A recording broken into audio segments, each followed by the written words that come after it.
सभी लोगों के चार्ट में कोई ना कोई ग्रह वक्री है, क्योंकि कहीं ना कहीं कुछ ना कुछ आपको एक तीव्र इच्छा इस जगह पर जब आते हो पृथ्वी पर आपको करने की होती है। प्रॉब्लम तब आती है जब आपको 2-3 ग्रह वक्री हो जाते हैं। तो अगर तो एक ग्रह वक्री है तो कोई समस्या नहीं है, आपका एक बॉस है, राइट। आपकी 3 चाचियां थी, उनमें से एक चाची का आप पे ज्यादा प्रभाव, तो आपको उसका ज्यादा काम करना पड़ता है। अगर 3 ग्रह वक्री है, 2 ग्रह वक्री है, तो 2 बॉस है आपके, राइट। और अगर 3 वक्री है तो 3 बॉस है, और तीनों आपका सर पे बैठे हैं, तो तीनों बोलेंगे मेरा काम पहले करो आलोक जी, मेरे को चुकाओ, मैं जाऊं, मैं पीछे चल रहा हूं, मैं जाता हूं भैया, मेरे को पे करो, राइट। तो आपकी हालत कैसी हो जाएगी, आपको 3-3 4-4 शक्तियां अपने अपने एरिया में खींचेंगी। बुद्ध बोलेगा मेरी तरफ आओ, गुरु बोलेंगे मेरी तरफ आओ, शनि बोलेगा मेरी तरफ आओ, मंगल बोलेगा मेरी तरफ आओ। तो जब आपको 4-4 5-5 शक्तियां अपनी तरफ खींचेंगी तो आप पे प्रतिभा तो बहुत होगी, क्योंकि आपके तो सर पे है, शुक्र ने आपको बौछार कर दी, गुरु ने ब्लेसिंग दे दी, मंगल ने दे दी, तो आप टैलेंटेड भी होगे, गाना भी बजा लेते होगे, पढ़ा भी अच्छा लेते हो, अच्छे आदमी भी हो, शनि की तरह मेहनत भी बहुत कर लेते हो, आप में ऊर्जा भी है मंगल की। लेकिन ये पूरी खिचड़ी बनी हुई है, क्यों? क्योंकि 4 टैलेंट मिल गए आपको।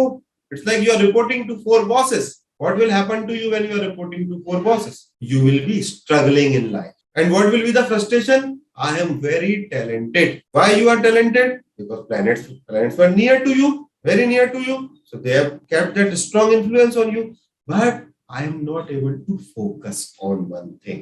क्योंकि मैं बुद्ध का करने जाता हूँ तो गुरु बोलते हैं, गुरु का करने जाता हूँ तो बुद्ध बोलते हैं, कोई संतुष्ट नहीं हो रहा, मैं इधर उधर इधर उधर घूमता है। तो ये वक्री ग्रह के मेजर रिजल्ट्स हैं। Delayed, frustration, strong, very strong ambition, very strong capacities also, but frustration, daydreaming and confusion in the life. How do we see वक्री ग्रह? मैंने बोला ना, अगर आपके चार्ट में वो टेबुलर फॉर्म में जाओ, आप चार्ट में जिस सॉफ्टवेयर को यूज करो उसमें टेबुलर फॉर्म में जाओ, आर इंग्लिश का चार्ट है तो आर लिखा होगा, हिंदी का चार्ट है तो वाह लिखा, या फिर सिंपल सा देखो, जो ग्रह सूर्य से इन चारों में रहो, से जो ग्रह सूर्य से 6, 7, 8, स्पेशली 7वें 8वें भाव में होंगे तो वो पक्का वक्री होगा। सो राहु केतु उल्टे ही चलते हैं, इसलिए उनका हम बुरा नहीं मानते। जो घोषित है उसकी कोई दिक्कत नहीं है, ये तो किसी काम का ही नहीं है।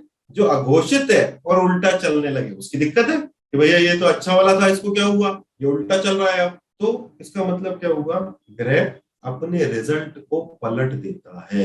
यानी कि अगर वो लड़की देना चाहता है तो लड़का दे देता है, नौकरी देना चाहता है तो बिजनेस दे देता है, आलस्य देना चाहता है तो हैंगर दे देता है, हैंगर देना चाहता है तो फ्रस्ट्रेशन, उल्टा दे रहा है। इसीलिए वो मिस्टीरियस प्लेनेट हो जाता है। आपको समझ में नहीं आ रहा है कि वो ग्रह आपसे चाहता क्या है।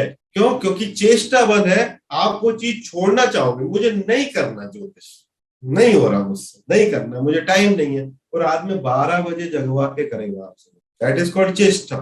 वो जगवाएगा आपको, और क्या करेगा, आपको वो ताकत भी देगा कि आप जागे रहो, वो उत्साह भी देगा कि आप करते रहो, लेकिन रिजल्ट नहीं देगा। रिजल्ट कब देगा? जब आपका पिछले जन्म का जो भी लोन था वो आप चुका चुके होंगे।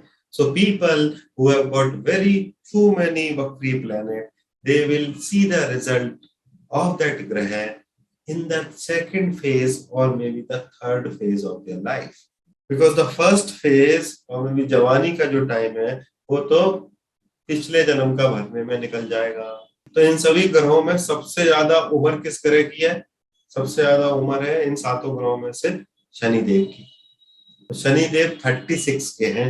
सो 36 और वक्री हो गए तो 2-3 साल और मान लो चेष्टा बल उनका बढ़ गया। तो शनि अगर आपका चार्ट में वक्री है तो 40 के बाद आपको सक्सेस मिलेगी।